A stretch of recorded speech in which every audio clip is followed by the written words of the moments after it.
All right, folks, welcome back. This is the algorithmic theory lecture and discussion for price action model number 10. It is a swing trading model, stalking 50 to 75 pips per week. And again, focusing on the weekly range expansion specific to day of week. And we use external range liquidity in the direction of the weekly range expansion.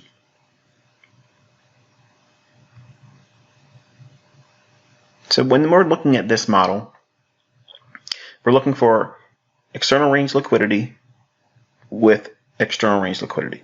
So as an example, we can see this high here. Right above this high would be buy side liquidity. It runs it. We look to short that and wait for a short-term low in a discount to form. When the market trades below that, then we cover or offset distribute there with the resting sell side liquidity.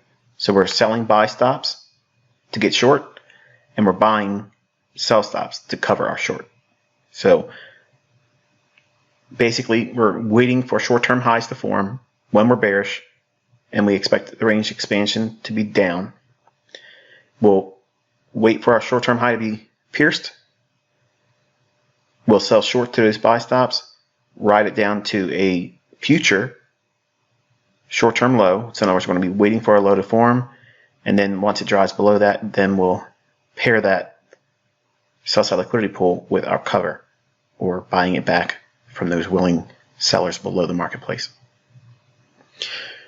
Now, this can be obviously a little bit scary, and the rules and such have been shown to you in the presentation and the model and plan, but you see me doing this a lot.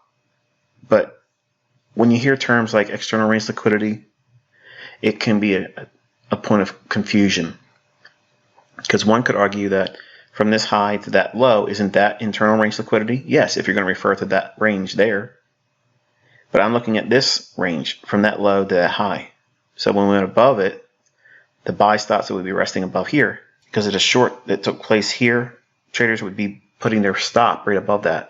And if I'm bearish, I want to see it run above that, knock them out, disrupt their short position, let me assume that short position with smart money, then ride it down to a discount from low to high, equilibrium, fair value gap.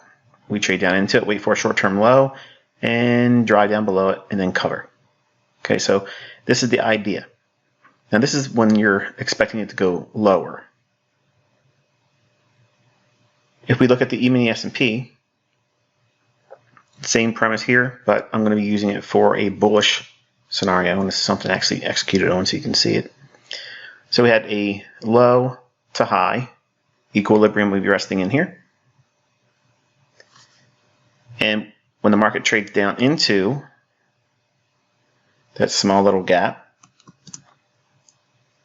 we're in a discount and a fair value gap, so we can anticipate a rally. And we want to see if it can run above the short-term high here or rebalance some of this in this area.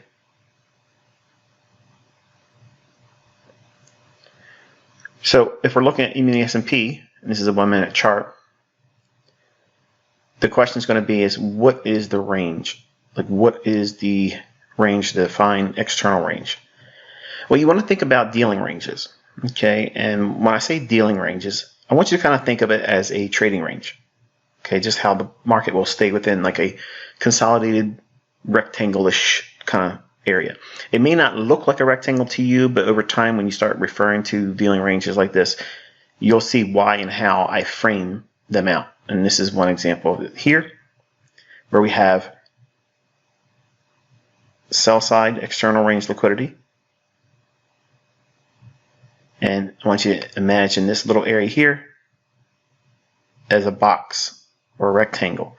The market is dealing between this high and that low until we get below that low here. So liquidity above would be buy side and below would be sell side. I'm only interested if I'm bullish for the sell side, So sell side external range liquidity, external to this dealing range or trading range. Okay. So obviously I called this bullish, and you can see the example of that on my Twitter. It was shared this week. My entry here, as we went down below, I'm buying those sell stops in the form of external range liquidity with the anticipation that I'm going to pair it up with the buy side external range liquidity above this high. Well, what does that mean? Well, if you look at that range here, the dealing range high and the dealing range low, and then we remain inside that dealing range. Dealing ranges, just like consolidations, are fractal. This large consolidation, until we went above it here, housed all of this price action. Within this larger shaded area, there was this dealing range here. There's a dealing range right in here. There's a dealing range right in here. Okay, so, and even on a smaller time frame, in the seconds time frame, you can see a small little dealing range right there. All of these things fit together like a puzzle. Okay, so if I'm going long here and I'm buying sell side external range liquidity, I need to find opposing buy side external range liquidity. So my mind was set up to think that this high would be a likely draw on liquidity. The buy side liquidity resting above that would be in the form of external range liquidity because it's outside the range that price has been trading in until we get to it here where my orders were filled. Okay, so again, I recorded it, showed the trade. It is what it is. The point is this. I look at this setup probably a dozen times a week because the market's usually working inside of a consolidation of some degree. All I need to know is where's the next likely draw on liquidity. So I'm stripping the market down into where's the draw? Is it bullish or bearish? And if it's in line with what I'm expecting, and I was expecting, some push higher on index futures early on in the week. Now, I'm not trying to claim the closing price being higher or lower. I just opened up the idea this week that I would look for a continuation higher. So that's where we're at. That's what we saw here. So if you're looking at this model, it's just a matter of knowing what it wants to do, going higher or lower.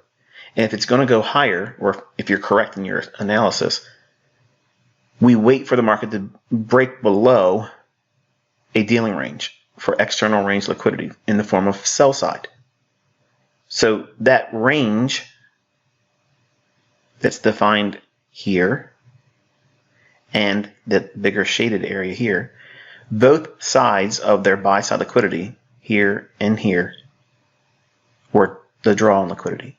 So you can see when we got to this point here, right equal with that high, then it accelerated, ran real quick for this one because this is the larger pool of liquidity.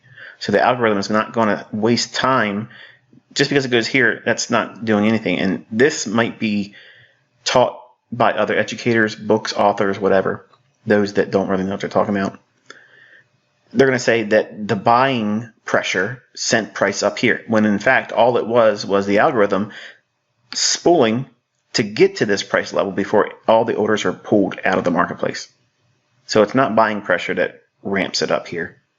They'll say, oh, the buy orders here caused that short covering rally to take it up to here. No, the algorithm already knew down here that it wants to go for these and here because that's where smart money would look to offset distribute, like you see me executing here.